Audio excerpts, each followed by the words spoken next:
Winter, 1943. Eastern Front. A Wehrmacht officer stands in a frozen trench, 14 degrees below zero. Through the snow, he sees them arriving. Waffen-SS troops from Das Reich. New boots, fresh winter uniforms, Tiger tanks, his own men wearing coats from the last war, operating Panzer IIIs from 1937, rationing ammunition. He mutters to his sergeant, "They fight hard, but they burn through men like we burn fuel." His sergeant doesn't look up. At least, when they freeze to death, they're wearing good boots. By 1945, this rivalry will help Germany lose the war. Two armies, same enemy, fighting each other for control. This is why the Wehrmacht hated the Waffen-SS. Make a prediction right now. Same battles, same enemy. Who was more effective? Remember your answer. The data will surprise you. If you want history that goes deeper than battles and generals, hit subscribe. Every documentary tells you the same thing. The Waffen-SS was Germany's elite. Best trained, most dangerous, unstoppable fanatics. Half of that is true. The other half? A lie hiding catastrophic waste. Military historian Trevor Dupuy spent 40 years analyzing combat data. He built statistical models comparing German forces to Allied troops across hundreds of engagements. But Dupuy only studied elite formations, veterans with years of experience. By 1944, the Waffen-SS had 38 divisions. Only 8 were truly elite. The other 30? Foreign conscripts, poorly trained volunteers, units that collapsed under pressure. Some late-war SS divisions performed worse than average Wehrmacht infantry. Historians estimate their effectiveness at 80 to 90% of Allied troops, below the regular army. When people say the SS was elite, they're thinking of Das Reich storming through France. Not the 23rd SS Division Kama, not the 33rd Charlemagne Division, not the dozens of foreign units that disintegrated in their first real battle. Average everything together, the Waffen-SS was roughly equal to the Wehrmacht. Some divisions exceptional, most mediocre or worse. But even elite SS formations achieved their success at casualty rates 40 to 70% higher than comparable Wehrmacht units. Exact figures disputed because German records deteriorated as defeat approached. The SS approach was expensive. By 1943, Germany couldn't afford expensive. So if the SS wasn't actually superior, why did Wehrmacht officers despise them? Equipment favoritism and suicidal tactics. The equipment situation is where the hatred started. August 1942. First Tiger tanks roll off German production lines. 88mm gun, armor that shrugs off everything the Allies throw at it. Wehrmacht panzer divisions had been bleeding since 1939. They didn't get them. The Waffen-SS did. First, SS Leibstandarte. Second, SS Das Reich. Third, SS Totenkopf received Germany's most powerful tanks immediately. Wehrmacht's elite Großdeutschland division waited 6 months. Regular panzer divisions waited until 1944. The distribution system created the resentment. Tigers were organized into heavy battalions. Some rotated between divisions based on operational need, others were permanently attached to specific divisions. SS Panzer divisions received permanent Tigers. They owned them, always available for their operations. Wehrmacht divisions received independent Tiger battalions that arrived for a battle, then departed for the next crisis. From a strategic perspective, the rotating system made sense. Concentrate firepower where needed most. From a frontline commander's perspective, the disparity was obvious and infuriating. One Wehrmacht officer's diary captured the frustration. They have organic Tigers. We file requests and wait. By the time approval arrives, the battle's over. The reality was more complex than Wehrmacht officers realized at the time.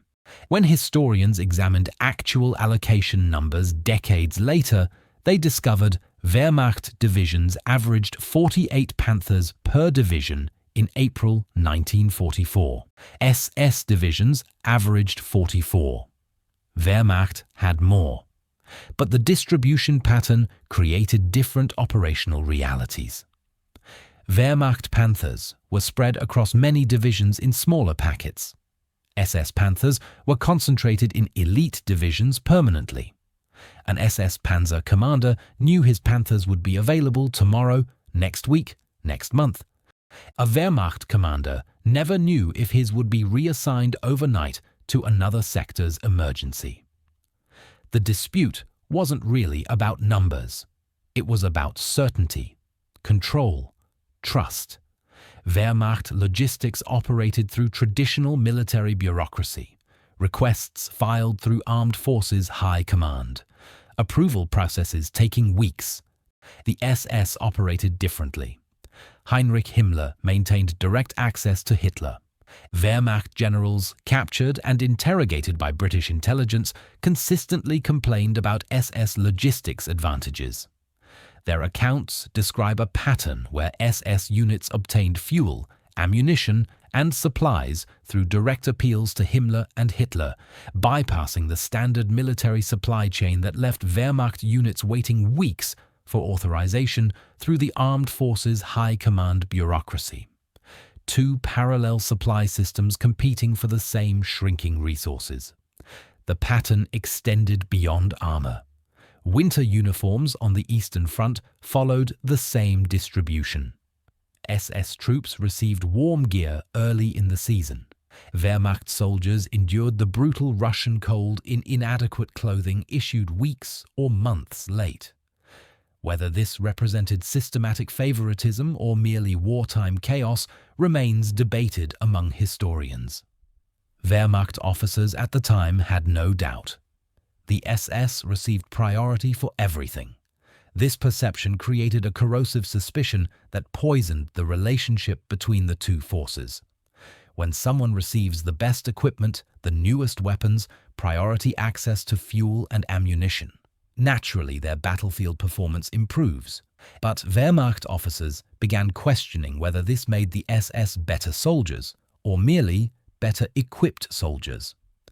That question led to the second major source of hatred between the two organizations. Not how the SS fought, but how they died. Eastern Front, 1943–44. Wehrmacht officers documented SS assault tactics in letters, diaries, and post-war testimonies.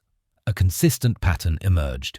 Wehrmacht assault doctrine emphasized reconnaissance, artillery preparation, identifying weak points and exploiting them with combined arms. Expected casualty rates, 20 to 30% in offensive operations. SS assault doctrine emphasized speed, aggression, overwhelming the enemy through determination, and accepting losses as proof of ideological commitment. Casualty rates. Wehrmacht officers estimated at 40 to 70% in comparable operations, though exact figures remain disputed by historians due to incomplete German records. Both approaches achieved tactical victories. One was dramatically more expensive. Wehrmacht officers captured separately by Allied forces and interrogated before they could coordinate their accounts made remarkably consistent complaints about SS tactical methods. Field Marshal Erich von Manstein praised elite SS division's determination in his memoirs, then criticized what he characterized as needlessly costly methods, noting their preference for frontal assaults that Wehrmacht doctrine considered wasteful. Wehrmacht officers consistently described a fundamental difference in approach. The SS appeared to seek battlefield death as proof of ideological commitment, while the Wehrmacht prioritized tactical success with minimum casualties. Both claimed to serve Germany, but their definitions of victory were fundamentally incompatible. The SS saw Wehrmacht caution as weakness, a failure of will. SS training emphasized leading from the front. Officers were expected to be first into combat, sharing every hardship with their men. This created incredible unit cohesion, absolute loyalty, It also killed officers at unprecedented rates. Half of all SS divisional commanders died in action during the war. Half. An extraordinary rate in modern warfare. The reason was clear. SS doctrine required officers to lead assaults personally rather than coordinate from command positions. Wehrmacht doctrine preferred coordination, artillery support, reconnaissance, maneuver warfare. SS doctrine meant storming forward, overwhelming the enemy, accepting the blood price. The approach succeeded sometimes brilliantly. In desperate situations, defensive lines collapsing, immediate breakthroughs needed, SS aggression could turn the tide. Wehrmacht soldiers admitted that when Soviets attacked in overwhelming numbers, they were grateful to have SS units nearby. Because the SS held their positions, even when retreat was the logical choice, even when the situation appeared hopeless. That stubbornness saved Wehrmacht formations from encirclement more than once. But the strategic cost was severe. Germany fought a war of attrition against enemies with far superior manpower reserves. The Soviet Union could replace losses. Germany couldn't. By 1944, every veteran soldier killed became irreplaceable. SS tactics burned through Germany's best troops at rates the Reich couldn't sustain. Wehrmacht officers carried their own biases in these assessments. Modern historians note that Wehrmacht generals often exaggerated SS recklessness in post-war memoirs, partly to distance themselves from their own failures and war crimes. By painting the SS as fanatical amateurs, they could preserve the myth of Wehrmacht professionalism. But even accounting for that bias, the pattern remains consistent. The evidence comes from captured officers interrogated during the war itself, before post-war narratives had time to form. The rivalry was real. The criticism had substance. An uncomfortable truth emerges from this analysis. The SS's refusal to retreat was often exactly what Germany's high command needed in the moment. In collapsing defensive situations, an SS division that wouldn't break could buy precious time for Wehrmacht units to regroup and reorganize. The SS functioned as Hitler's fire brigade, rushed to crisis points specifically because they wouldn't retreat even when facing overwhelming odds. Was this strategically wasteful? Yes. Was it sometimes tactically necessary?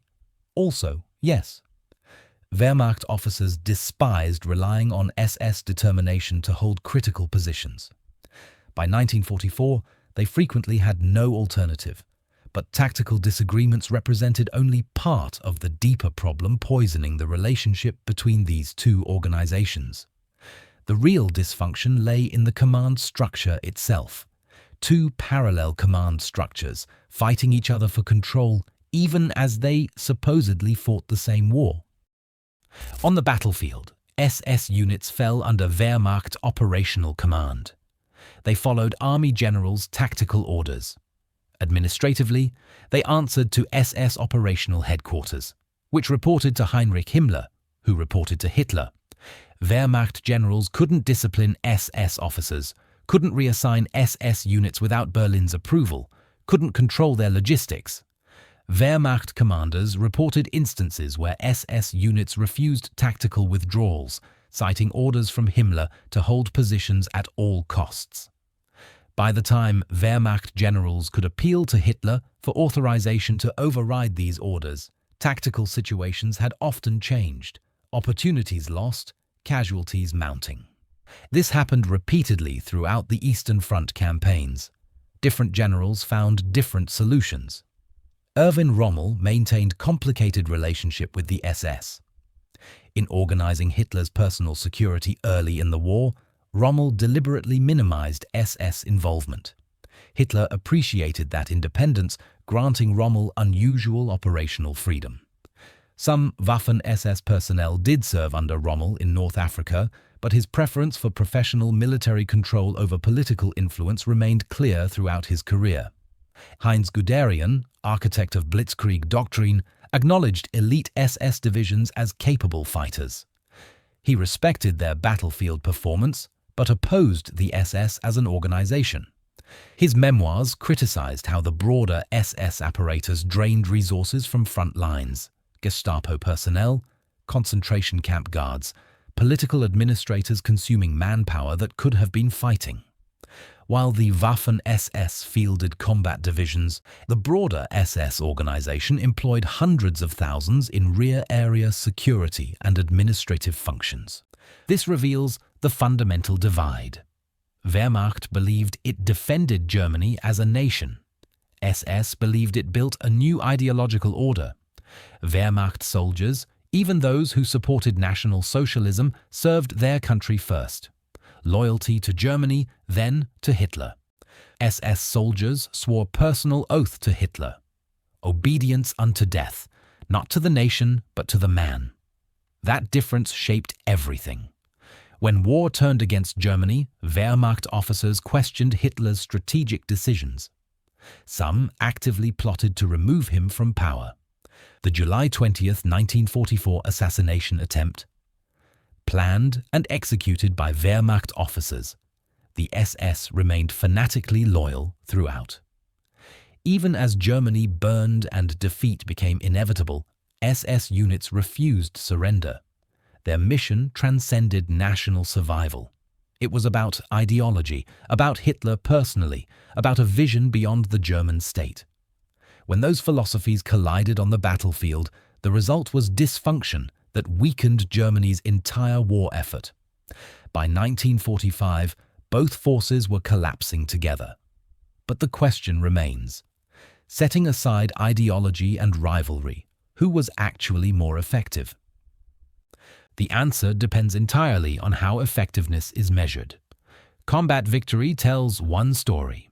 Elite SS divisions compiled impressive battlefield records. Leibstandarte, Das Reich, Totenkopf.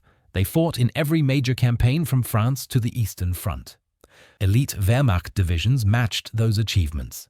Großdeutschland, Hermann Göring Division. Veteran panzer formations earned equally formidable reputations. Combat effectiveness analysis shows both forces roughly equal at the elite level. Top SS divisions held slight edges in some engagements. The differences were marginal. Resource efficiency reveals a different picture entirely. SS forces comprised roughly 15% of Germany's ground forces but consumed disproportionate resources. Newer equipment, priority logistics, better supplies. They achieved marginally better results in elite formations while accepting significantly higher costs. From strategic perspective, Germany would likely have gained more value allocating those resources evenly across Wehrmacht units. More Tigers and Panthers with experienced Wehrmacht crews might have delivered better returns on the same investment. Sustainability under pressure favored the Wehrmacht decisively. By 1944, Wehrmacht units held defensive lines with outdated equipment, limited ammunition, and exhausted troops. They adapted, improvised, fought effectively with whatever remained available. Many late-war SS divisions collapsed under similar pressure. High desertion rates, poor morale, performance consistently inferior to Wehrmacht equivalents facing identical conditions. The full picture requires acknowledging uncomfortable realities. Waffen-SS reputation was built on 8 to 10 divisions. The remaining 28 or more ranged from mediocre to actively detrimental. Elite Wehrmacht divisions delivered the highest strategic value, professional leadership, tactical discipline, resource efficiency that Germany's collapsing economy desperately needed. Elite SS divisions ranked second, tactically aggressive, high unit morale, combat effective in breakthrough roles, but resource intensive with attrition rates that compounded Germany's manpower crisis. Average Wehrmacht divisions ranked third. Competent, reliable, adaptable despite chronic equipment shortages and deteriorating logistical support. Late-war SS foreign divisions ranked lowest, often poorly trained. High desertion rates, combat performance inferior to Wehrmacht equivalents. Waffen-SS wasn't more effective, it was more expensive. Germany's collapsing industrial base and manpower reserves couldn't sustain that expense. SS expansion didn't strengthen Germany's military position. It strengthened the SS's institutional power within the Nazi state while draining resources from more efficient military formations. Wehrmacht fought to preserve Germany through military victory. SS fought to validate ideological principles and maintain personal loyalty to Hitler. When those objectives aligned, the two forces proved formidable. When they diverged, they competed for resources and weakened each other. The rivalry didn't merely create organizational friction. It accelerated Germany's military collapse. 38 SS divisions. 8 were elite. 30 were mediocre or worse. If those 30 divisions had been integrated into the Wehrmacht with proper training and rational equipment distribution, would Germany have lasted 6 months longer? A year? Would that have changed the war's outcome, or was the dysfunction so deep it didn't matter? Drop your answer in the comments. If this changed how you see the Wehrmacht-SS rivalry, hit like. Subscribe for history that analyzes systems, not just battles. Thanks for watching.